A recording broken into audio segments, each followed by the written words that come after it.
Sunlight fractures across Blue Haven Lake like scattered diamonds on velvet. The same water that cradled my childhood dreams.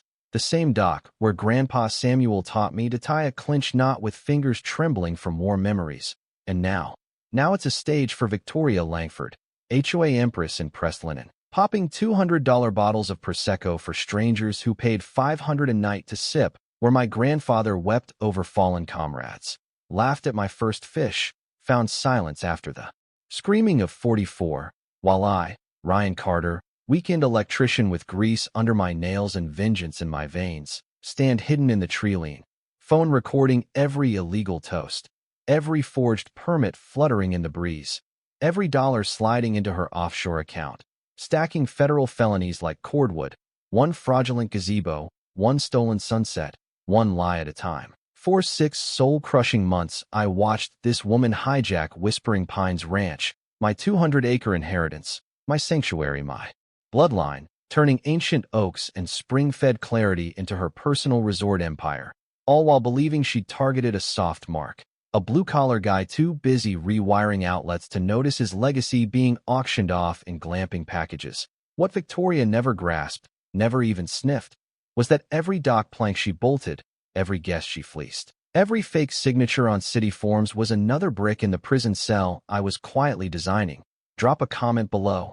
Tell me where you're watching from, because you're about to witness the slow-motion implosion of a suburban land pirate. And the feds, oh, the feds take interstate fraud personally, especially when it's wrapped in stolen valor and veteran tears.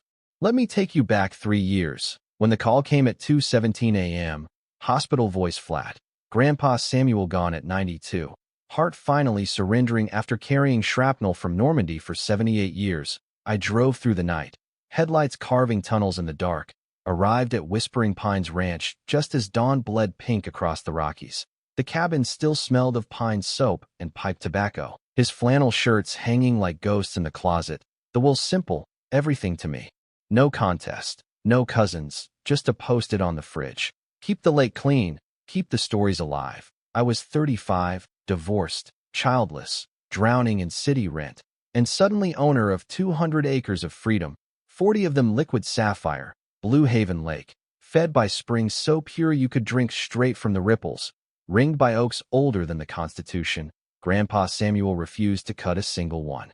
Trees remember, he'd grunt, casting his line, the metallic clink of his tackle box a lullaby, the faint bite of Old Spice on his collar, the way he'd pause mid-sentence when a loon called, eyes distant, seeing beaches he never spoke of. I'm just an electrician. I fix things, breakers, outlets, lives one wire at a time. But every Friday, I'd flee the concrete, drive 3 hours, sleep in the cabin with windows open to cricket symphonies, fish at dawn, feel the land stitch me back together. Then the suburbs metastasized. By 2018, identical beige boxes encircled us on 3 sides, vinyl siding glaring like teeth. And from that sprawl rose the Golden Meadows Homeowners Association, a creature with bylaws for a soul. Enter Victoria Langford, president, married to Councilman Gregory Langford, pilots a white Range Rover so clean it reflects her smirk, measures grass with a ruler, finds mismatched holiday lights. She tried annexing me 6 times. Your rustic aesthetic depresses curb. Appeal, she'd hiss, tennis shoes squeaking on my dock like a threat. I'd laugh. Point to the property line. Not in your kingdom, queen. Harassment began soft. Volunteer crews with matching Golden Meadows visors picking litter on my shoreline, claiming Blue Haven was shared amenity. I'd march down, private property. They'd scatter. Victoria would appear, clipboard armor, community resource, citing adverse possession like a spell. So I armored up, no trespassing signs every 10 feet. Laminated, legal, bulletproof. Next sunrise, vanished, not torn, surgically removed, holes filled, grass seeded, like I'd imagined them. I mailed a certified letter, polite but iron, cease or face charges. Her reply, a cease and desist on Golden Meadows letterhead accusing me of intimidating vulnerable residents. Then the petty siege, noise complaints about my outboards per, anonymous tips to the power company about unpermitted cabin wiring, parking tickets on my own gravel for a truck unmoved in weeks. But Victoria miscalculated. Grandpa Samuel didn't just teach me to fish, he taught me to fight. Know your ground, Ryan. Measure twice, strike once. The crunch of her imported gravel under Italian leather was about to become the funeral march of her empire. 2 weeks after the letter, I crested the hill expecting solitude. Instead, diesel roar, cranes, a construction ballet on my shoreline. Not repairing Grandpa Samuel's dock, erecting a commercial beast, composite decking, LED railings, Wi-Fi routers blinking, Foreman Carlos, salt of the earth, sweat carving rivers down his neck, looks sheepish when I flash my deed.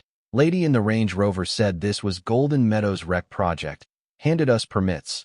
Paperwork screams Lakeside Retreat. Association, same initials twisted into a phantom. Mini twist slams like a hammer. Victoria didn't trespass. She incorporated fraud, filed articles 3 months prior, listed herself president, my address as flagship asset, claimed abandoned waterfront. My waterfront, smell of pressure-treated lumber choking the air where herons once stalked. Grandpa Samuel's sanctuary morphing into a theme park. Carlos.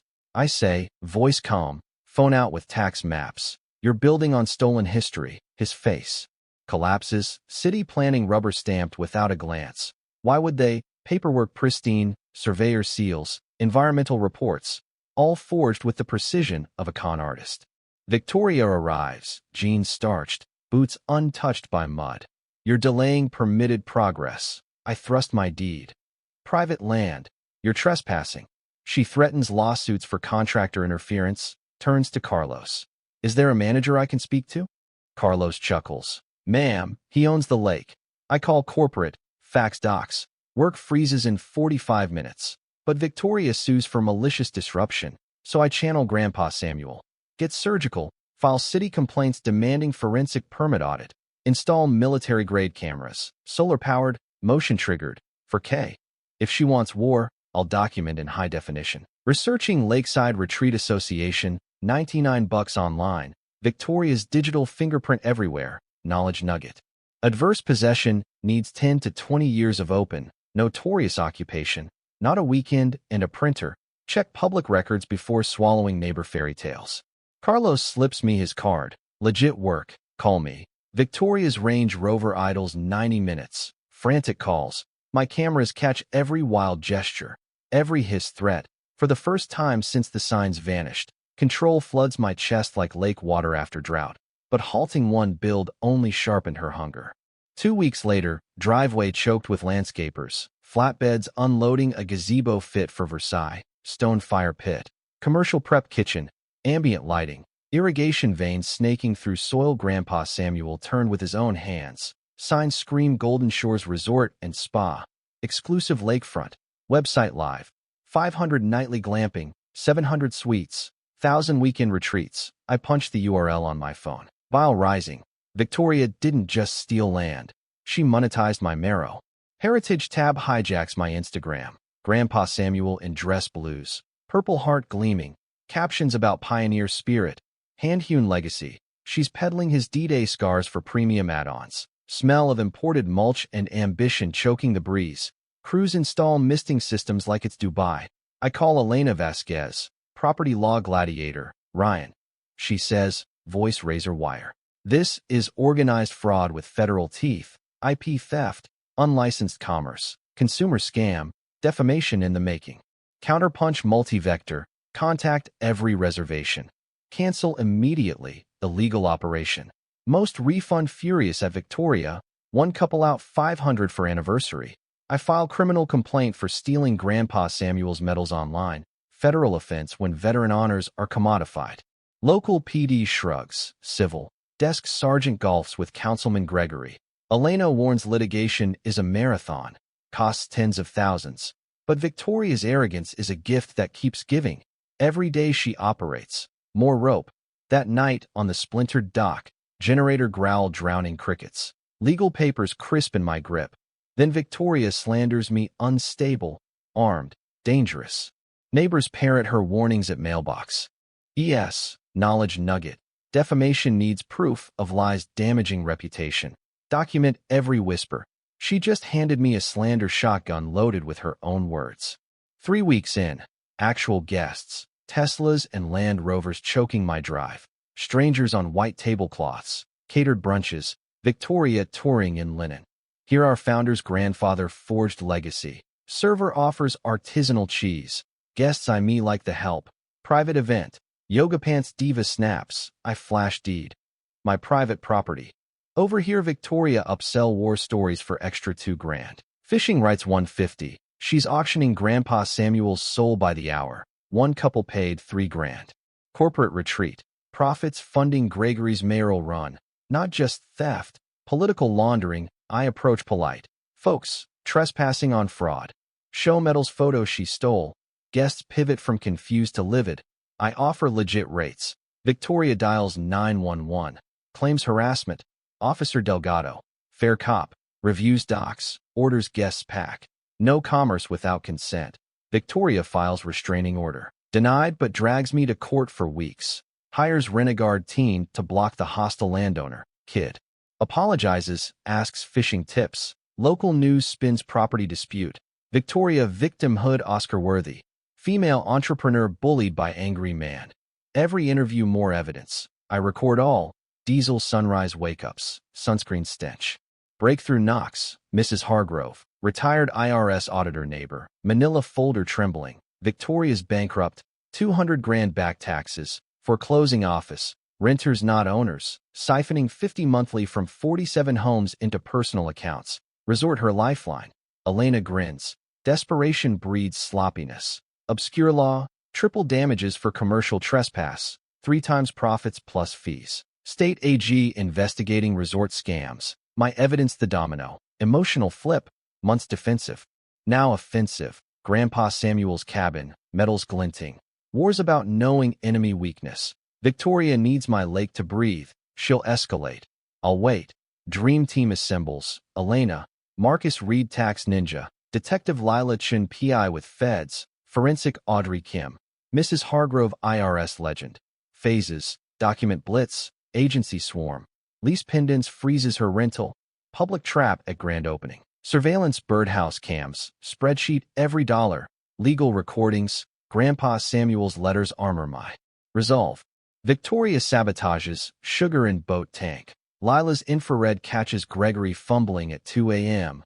Victoria spray paints lenses in ninja black. Bogus inspections. Fake reviews from her IP. Gregory offers partnership then threats. Eminent domain. Site commit. All recorded. Whistleblower Inspector Dave. Audrey traces shell laundering. Victoria books up. Tourism mag feature.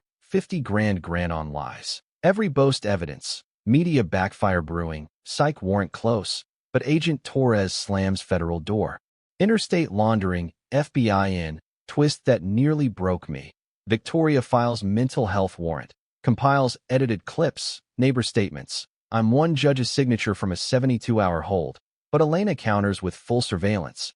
Agent Torres fast-tracks. Warrant denied. Victoria's desperation now a liability. 3 days to grand opening. Agent Torres greenlights. Warrants hot. Victoria's triumph becomes public execution. Ribbon-cutting spectacle. Mayor, council, chamber, 50 suits. Champagne popping where Grandpa Samuel tide flies. Victoria blazer blazing. Sustainable future. I stride with team, feds, deputies, news pivots, crowd hushes. I take mic. Welcome to my family's 60-year legacy. You're trespassing on fraud. Deed high. Agent Torres cuffs Victoria. Wire fraud, tax evasion. Laundering. Marcus triples damages $420,000. Mayor backpedals. Guests bolt. Gregory golf cart arrested. News scoop explodes. Lake taped crime scene. Sunset pure as childhood. 6 months later. Victoria 18 months federal. 3 probation. $350,000 restitution. Gregory ousted. Ethics grave. Neighbors reclaim fees. Mrs. Hargrove elected transparent president. I dismantle resort. Replant natives. Rebuild dock by Grandpa Samuel's blueprint. Tackle box resurfaces. Launch Veterans Serenity Retreat. Free weekends for military families. Purple Heart scholarships fund 15 kids. Controlled eco tours. Values source sand scam. I consult AG. Takeaways. Verify records. Document relentlessly. Escalate to state. No trespass laws. Justice tastes like lake breeze at dawn. Grandpa Samuel's rod propped. Legacy unbreakable. But the closure runs deeper. I sit on the restored dock at twilight. Loons calling. Blue Haven mirroring stars. Grandpa Samuel's purple heart on the mantle. His tackle box open. Hand-tied flies still lethal. The land healed. The family honored. The bullies banished. Yet a question lingers like lake mist. When does righteous reclamation cross into retribution? Is triple damages justice or punishment when desperation drove the crime? Because the line between protector and punisher blurs when vengeance wears the robe of law. And sometimes the sweetest victory leaves a shadow asking if we became the monster to slay it.